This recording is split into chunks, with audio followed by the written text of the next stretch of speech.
The fight to give New York parents a choice on how to best educate their children is not over, although, as we reported earlier, there's been a setback. Albany politicians caving into union pressure, failing to enact education legislation that would help all of the city's schools. Now, the man who has been a big champion of the cause is Vincent Levien, Director of External Affairs for our parent company, DeSales Media, just back from the state capitol to give us an update on what has happened and what lies ahead. Vinny, thank you so much for joining us. You're welcome, I know Liz. you are exhausted. You guys have been at this for months, on the front lines, in the trenches. Vinny, I Yep. want to ask you first to introduce your colleague. Yeah, I'm honored to be sitting here with my partner, Baumis, who's the Associate Superintendent of the school system for the Diocese of Brooklyn, and has been working with me hand in hand, day and night, to advocate for the education tax credit bill. And we know you just drove in from Albany. Anne-Marie, you've been working closer to home here.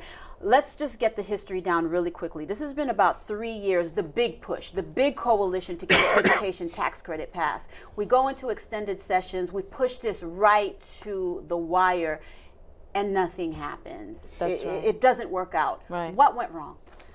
I was not there. However, I feel that the assembly members caved in to union pressures, and they just did not enact that bill that was so needed by our families. And what was the biggest opposition, Vinny? Like, what walls were you hitting the hardest? I think the biggest issue, and we had a very, very impressive group through Jim Cotrera, the New York State Catholic Conference, Cardinal Dolan, Bishop Damasio, all the bishops, Bishop Schraffenberger, who's from our diocese, now the Bishop of Albany, the Opportunity Education, unprecedented coalition of Jewish groups from all over the state, UJA, JCRC, Orthodox Union, that worked hand in hand to advocate for this bill. We had an unprecedented public advocacy campaign that was strategically targeted and advocated for this bill through the New York State Senate, the State Assembly. Marty Golden, obviously the state senator from Brooklyn, was the sponsor on the Senate side. Mike Cusick, the state assemblyman from Staten Island, was the sponsor on the Democratic Assembly side. The governor, thankfully this year, was very, very proactive.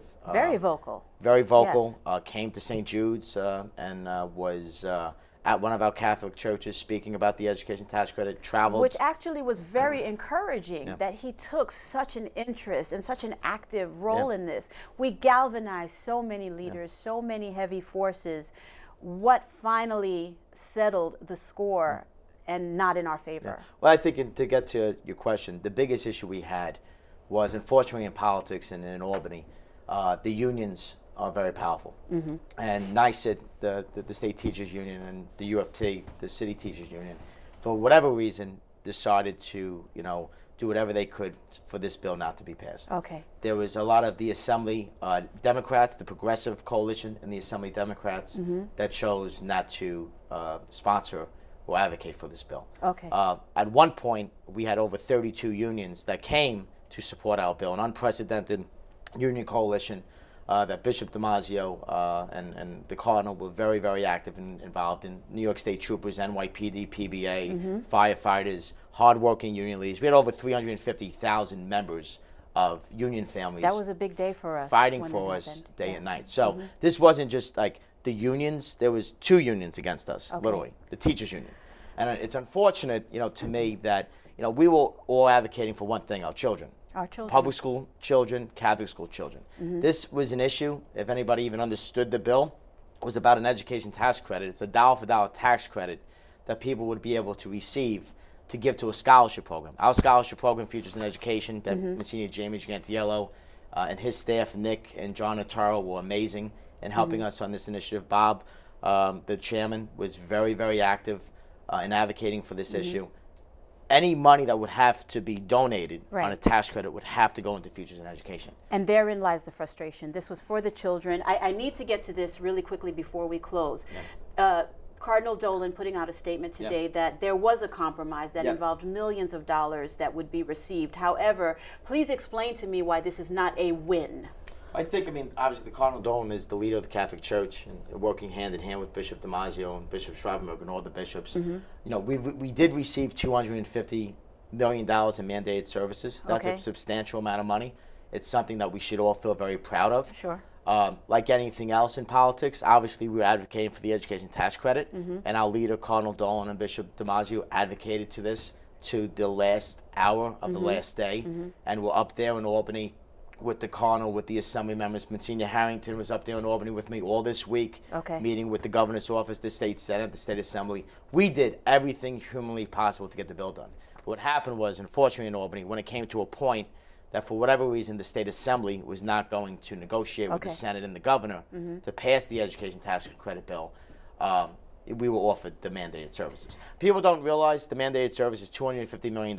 It's money, a lot of the money is already owed to us, meaning this is money through CAP funding and other funding that Anne Marie and Tom Jadzuko have been waiting for. The Governor said that this is new money. I mean, I think we have to wait to see what that means, of how much money is going to be allocated to the diocese, the archdiocese, and every Catholic school, throughout the state.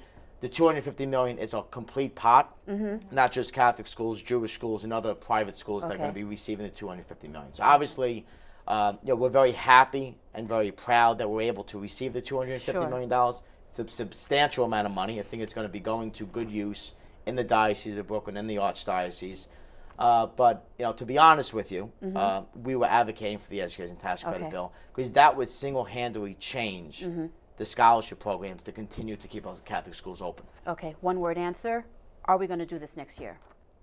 Hope so. Yes, I hope so too. Okay, thank you very much for being here. Thank you for all your efforts. And I tell everyone, you guys, we got to humanize this. You guys were out there on the front lines. Thank you. We really appreciate it. And I think one of the things in closing, I mean, when I say I hope so, there's nothing there's never a definite. If I said yes, right, or if anybody said it, but it's not just about that. I mean, the coalition that we've had, I mean, thanks to the leadership of Bishop DiMaggio, Monsignor Harrington, Bishop-elect Massa, Tom Jadzuko, Anne Marie, we worked unprecedented in advocating. We had 23 rallies outside of Assembly offices.